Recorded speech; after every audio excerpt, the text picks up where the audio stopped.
Hello guys, welcome back to our YouTube channel. So today's video going to be more informative video. So let's start. So specially for the student who are studying in college उनके लिए बहुत ही informative होने वाला है। सो इस video के अंदर हम अपने एक्सपीरियंस बताएंगे क्योंकि we are the first bench जिसने 4th ईयर परसू किया है। पहला क्वेश्चन जूनियर्स का यही रहता है और बहुत स्टूडेंट्स हैं जैसे कॉलेज में जिनका क्वेश्चन ये रहता है कि हमें 4th ईयर करना चाहिए कि नहीं। तो हम इसी का सोल्यूशन आपको इस वीडियो में बताएंगे। लास्ट एंड तक आपको ज़रूर देखना। तो ये टोटली आपके ऊपर डिपेंड करता है कि आपके लाइफ में गोल क्या है और आप आगे क्या करना चाहते हैं। अगर आपको एकेडमिक लाइन में जाना है, लाइक आपको पीएचडी करना है या कोई कॉलेज के प्रोफेसर बनना है, तो आप इस लाइन पे जाएंगे तो आपके सबसे बेस्ट चॉइस है ये। अगर इसके अलावा आपको कोई कॉम्पिटिटिव एग्ज़ाम जॉब की तैयारी करना है तो आप सीधा 3 साल के बाद सीधा कॉम्पिटिटिव एग्ज़ाम की तैयारी कर सकते हो। आप अगर ये 4th ईयर करेंगे तो ये बेस्ट ही है। तो हम ये सजेस्ट करना चाहते हैं आप लोगों को कि आप लोग अपना टाइम वेस्ट ना करके अपने कम्पिटिटिव एग्ज़ाम्स की प्रिपरेशन करना शुरू करें, ठीक है। और जिन्होंने एकेडमिक बैकग्राउंड में जाना है तो वो लोग आगे परस्यू कर सकते हैं। मैं अब आपको बताऊंगी कि एलिजिबिलिटी क्राइटेरिया क्या है। दो कोर्सेज़ हैं, एक ऑनर्स है, एक ऑनर्स विद रिसर्च है, ठीक है। तो ऑनर्स वाले बच्चों को क्या है कि वो लोग ऑल जो 6 सेमेस्टर्स तक उनका जो भी ग्रेजुएशन का वो रहा है जर्नी, उसमें वो सारे सब्जेक्ट्स क्लियर होने चाहिए, तो वो लोग एलिजिबल हैं ऑनर्स के लिए। और जिनको ऑनर्स विद रिसर्च करना है तो उनका 7.5 CGPA से अबव होना चाहिए, तो वो एलिजिबल होंगे ऑनर्स विद रिसर्च के लिए। लेकिन रिसर्च वो ही लोग कर सकते हैं जिनका जिस भी कॉलेज में वो बच्चा पढ़ रहा होगा उस कॉलेज में अपने ही मेजर जो सब्जेक्ट होगा, उनका मेजर कोर सब्जेक्ट, उसमें जो है वो 2 ऐसे टीचर्स होने चाहिए जिनका PhD हो गया होगा, ठीक है। और अगर विदाउट परमानेंट टीचर्स नहीं होंगे तो वो लोग उनको ऑनर्स विद रिसर्च नहीं करवाएंगे कॉलेज में। मेरे साथ भी ऐसा ही हुआ है।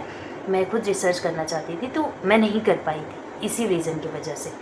तो एलिजिबिलिटी क्राइटेरिया मैं बोलूँ ओवरऑल तो यही है, ऑनर्स वालों को सारे पास होने चाहिए सब्जेक्ट्स, और रिसर्च जिन्होंने करना है उनको CGPA चाहिए अच्छा 7.5 से अबव, ओके। बताएंगे कि हम दोनों का एक्सपीरियंस कैसा रहा 4th ईयर प्रोग्राम में, ठीक है। तो पहले आपको जंग बताइए उनका एक्सपीरियंस कैसा रहा।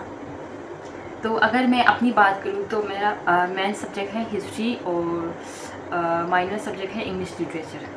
तो ओवरऑल बताऊँ तो एक्सपीरियंस अच्छा नहीं था क्योंकि जितना एक साल में मुझे नॉलेज मिलना चाहिए वो हमें नहीं मिला, क्योंकि टीचर भी अवेयर नहीं थे इसके बारे में। जैसे उन लोगों ने सिलेबस फ्रेम किया हुआ था वो सब रिपीटेड ही था, जैसे हम लोगों ने 1st year 2nd year 3rd में पढ़ लिया है बट फिर से वही था। तो जितना हमें नॉलेज मिलना चाहिए वो हमें नहीं मिला है, क्योंकि किसी बच्चे ने 4th ईयर परस्यू नहीं करके MA किया है तो उनको बिल्कुल नया नॉलेज मिला है। जो सब्जेक्ट स्पेसिफिक हिस्ट्री है उनके बारे में वो ज़्यादा सीखने को मिला है। तो हमें ये नहीं मिला क्योंकि टीचर खुद ही अवेयर नहीं थे, उनको खुद को ही नहीं पता चल रहा था कि करना क्या है। हम स्टूडेंट तो कंफ्यूज थे ही। तो अगर बस मेरा एक्सपीरियंस यही था। तो गाइस मेरा एक्सपीरियंस था, मेरा कोर सब्जेक्ट पब्लिक एडमिनिस्ट्रेशन है और मेरा माइनर सब्जेक्ट इंग्लिश लिटरेचर है। मुझे बहुत सारी डिफ़िकल्टी देखने को मिली, जैसे कि मेरे को रिसर्च करना था, दैट्स वाई मैंने ग्रेजुएशन में बहुत मेहनत की अच्छे मार्क्स के लिए, बट एंड में जाके मुझे रिसर्च नहीं मिला। क्यों नहीं मिला? क्योंकि मेरे टीचर्स जो हैं वो PhD स्कॉलर्स नहीं थे, तो दैट्स वाई उनकी वजह से। और हमारा पब्लिक एडमिनिस्ट्रेशन में बहुत ही कम बच्चे थे, तो हमारे जो प्रिंसिपल सर थे वो भी हमें नहीं करने के लिए एलो नहीं कर रहे थे। वो कह रहे थे कि आप बाहर जाओ मास्टर्स करो, तो इसीलिए तो हमने सोचा कि टाइम वेस्ट ना हो, तो इसीलिए ये किया। उस टाइम पे बहुत सारा कन्फ्यूज़न था माइंड में कि करना चाहिए नहीं करना चाहिए। बहुत सारे बच्चे भी क्योस में थे और टीचर्स खुद ही अवेयर नहीं थे इन चीज़ों के बारे में। बट कोई बात नहीं, ऑनर्स किया हमने 1 साल का। एक्सपीरियंस इतना कुछ अच्छा नहीं था क्योंकि टीचर्स को सिलेबस फ्रेम करने में बहुत ज़्यादा दिक्कतें आ रही। हमें सिलेबस काफ़ी ज़्यादा लेट मिला क्योंकि टीचर्स को भी बहुत कुछ सोचना पड़ रहा था इस चीज़ के लिए, सिलेबस को कैसे फ्रेम करना, कैसे कैसे टॉपिक्स डालने चाहिए। तो ठीक ही था वैसे एक्सपीरियंस तो क्या ही बताएं, बट हम आप लोगों को ये सजेस्ट करते हैं कि आने वाले टाइम में आप लोग सब्जेक्ट अच्छे से चूज़ करें अपना, क्योंकि हमारा जो माइनर सब्जेक्ट है वो भी हमें एंड तक मिलता है। हम बच्चे अवेयर नहीं होते। सेमेस्टर तक माइनर को साथ साथ लेके चलना पड़ता है ना, तो इसीलिए आप लोग माइनर सब्जेक्ट को भी अच्छे से चूज़ करना। और मेजर तो आपको पता ही है खुद से कि अच्छा ही चूज़ करना होता है मेजर, क्योंकि मेजर तो एंड तक रहेगा ही।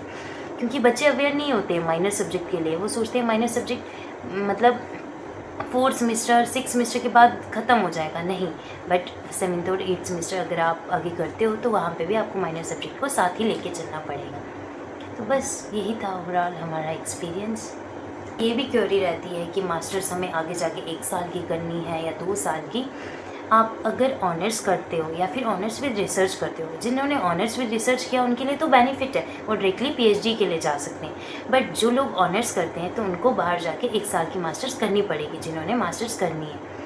तो हाँ यही है। बट मास्टर के लिए भी डायरेक्ट एडमिशन नहीं मिलेगा, जैसे हमें CUT देना पड़ रहा है, फिर से हम 1 साल करना है, बट फिर भी आपको CUT एग्ज़ाम देना पड़ेगा। CUT एग्ज़ाम कंपल्सरी है, देना पड़ेगा CUT एग्ज़ाम। तो बस गाइस यही था हमारा एक्सपीरियंस 4th ईयर का। बट NEP जो है वो अब धीरे धीरे आप लोगों को टीचर्स भी गाइड करने के लिए मिलेंगे। तो हमारा फर्स्ट बैच है, तो हम लोग भी आपको गाइड कर सकते हैं। तो इसीलिए मैंने काफ़ी जूनियर्स को गाइड किया है कॉलेज में। तो जिनको फिर भी अगर कोई क्वेरी रहती है तो वो कमेंट सेक्शन में हमें बता सकते हैं, हम आपको रिप्लाई कर देंगे ज़रूर।